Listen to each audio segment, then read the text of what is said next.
نحمده ونصلي على رسول كريم. أما بعد فأعوذ بالله من الشيطان الرجيم. بسم الله الرحمن الرحيم. إنا أعطيناك الكوثر فصل لربك وانحر إن شانئك هو الأبتر. صدق الله العظیم. دا سورہ کوثر مکی صورت تے او ابتدائی زمانہ د نبوت کی دا نازل شوه دے. فرمائی چی د رسول پاک صلی اللہ علیہ وآلہ وسلم زوی چی کل وفات شو نو کفار ډیر زیات خوشحاله شو او هغوی وی چې دا ابتر دی، یعنی رسول الله صلی الله علیه وسلم یادولو. عربو به په هغه وخت کې چې بل چا اولاد نارینه نه و نو هغه ته به ابتر وي، یعنی مقطوع النسل، یعنی چې چا نسل قطع شوی وي. نو یو پیرا د عاص بن وائل په مخ کې د رسول پاک صلی الله علیه و وسلم ذکر وکړی شو. نو هغه وی چې بس هغه خو پرېږده، هغه خو یو ابتر سړی دی، زر به بس چې هغه مړ شي هغه مړ کېدو سره به د هغه بیا څوک نوم اخیستو واله نه وي، د هغه راته ذکر مه کوه. باقي چې کوم دی نو د ده د ژونده پورې دا خبره ده. چونکه الله سبحانه وتعالی دا صورت بیا نازل کو او یو بل روایت کې دا راځي چې کعب بن اشرف دا د یهودو یو عالمو، لیکن ډیر زیات سرکش انسانو، د رسول پاک صلی الله علیه وسلم ډیر زیات مخالفت به کولو. د مکی کافران سرداران چې کله یو پیراغله لاړ نو هغه ته خپل خبره پیش کوي، ورته وایي چې یاره ګوره مونږ ښیو او که نه دا ځوان ښځه دا چې کوم دلته راغلی دی مدینې منورې ته، مونږ ګوره په حاجیانو باندې اوبس کوو، په هغې باندې روټۍ خورو او د هغې خدمت کوو، د کعبې شریفې خدمت کوو، نو دی ښه شو که مونږ ښه شو. او ورته یې تاسو خو یې ښه یئ د ده په نسبت، او د ده خو نارینه اولاد هم نشته، دی خو بس زر چې مړ کېدو سره به د بیا نوم څوک اخیستو واله نی. نو الله سبحانه وتعالی دا صورت نازل کو، انا اعطیناک الکوثر. په دې کې الله پاک فرمایي بېشک مونږه اے محمد صلی الله علیه وآله وسلم تا ته درکو کوثر. د کوثر په باره کې ډیر احادیث راغلي دي. ابن عباس رضی الله تعالی عنہ فرمایي چې کوثر د جنت یو نهر دی او د دې دو پرنالې چې کوم دی نو هغه د قیامت په ورځ باندې به کولاو کړی شي او د هغې نه به حوض دی، یو لوی حوض، هغې ته به دغه اوبه راځي د دغه نهر نه.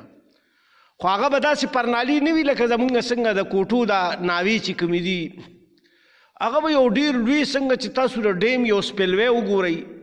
هغې نه چې کومې اوبه په تیزۍ سره وځي هغه شانتې اوبه به راځي.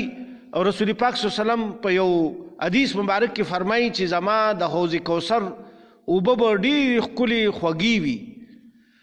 او د دې لوښي او جامونه به دومره وي لکه د اسمان ستوري چې څومره دي. د اسمان ستوري څوک شمارلی شي؟ نشي شمارلی،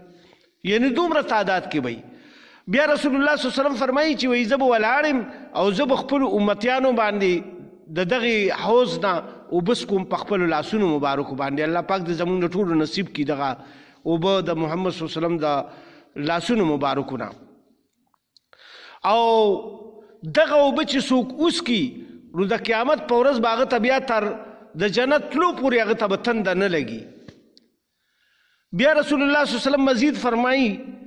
چې وایي څه داسې خلق به راشي، کس به یو راشي او هغه به چې کوم دی نو زه به وله اوبه ورکومه او زه به ورته یم چې دا زما امتي دی، په دې کې فرشتې د هغوی په منځ کې او زما په منځ کې به هغه حایلې شي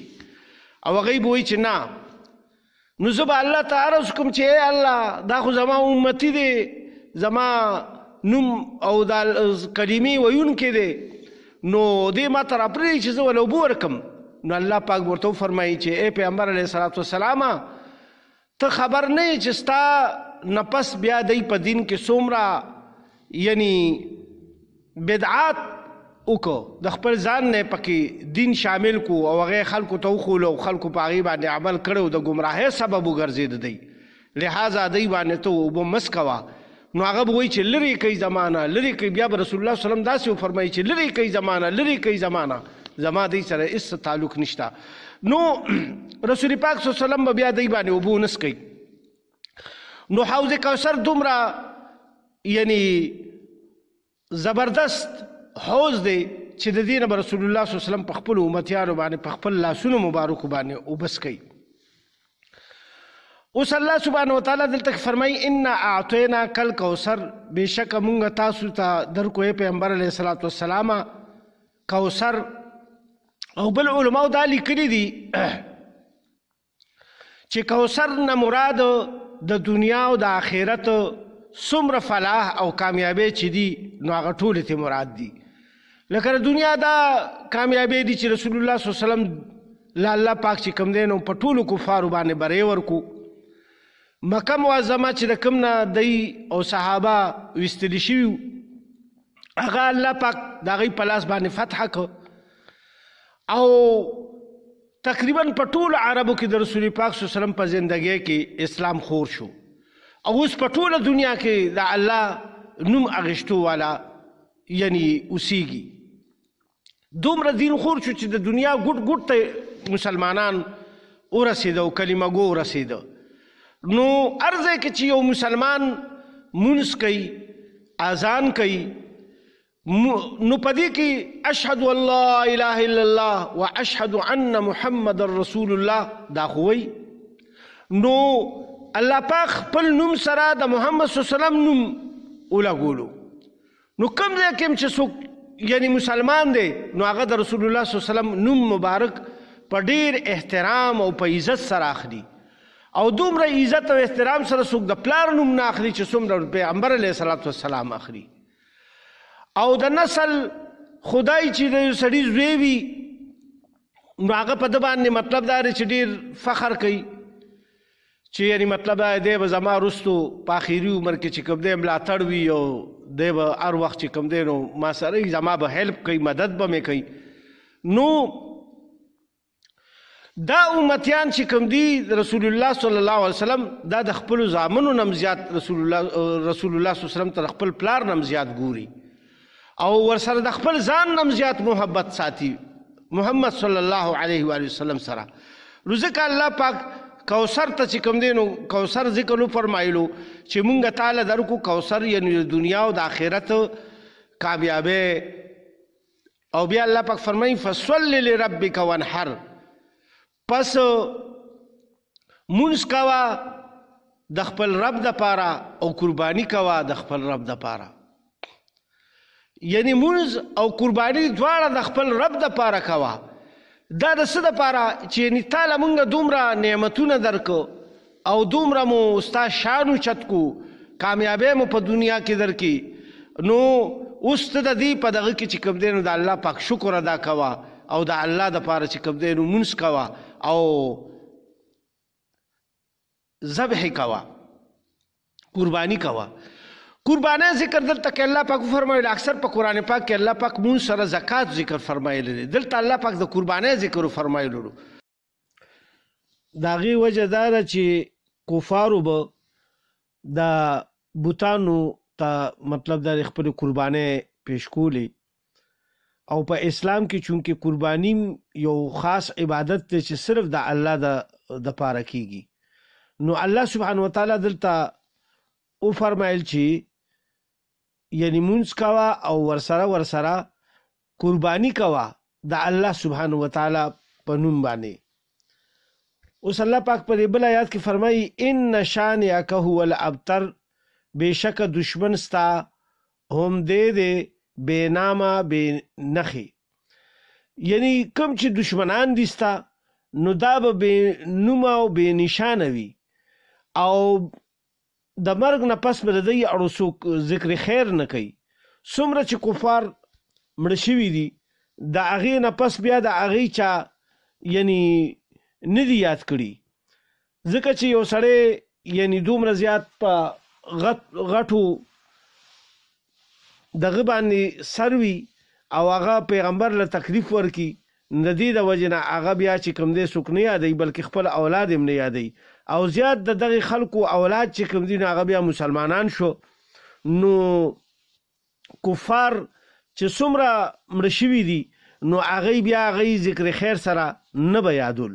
او نه حکم شته یعنی یو مسلمان د پاره چې هغه یو کافر د پاره د الله پاک نه د بخښنې سوال وکړي او دغه شانته الله سبحانه وتعالی یعنی ابتر ټکی پدې کې او فرمایلو مقطوع النسل تانه به اکثر دی کفار رسول الله صلی الله علیه و سلم تورکول چې پای کې یو عاص بن وائل او یو عقبه او یو کعب بن اشرف د يهودو یو سردارو او د بچ کوم دی ټول به یعنی رسول پاک صلی الله علیه و سلم ته د نارینه اولاد د نکیرو په وجه باندې دی به تانه ورکولا چونکه د رسول پاک صلی الله علیه وسلم خو دو زامن شوی خو هغه په بچپن کې وفات شو نو دی به وی چې دا یعنی ابتر دی مقطوع النسل دی الله سبحانه وتعالی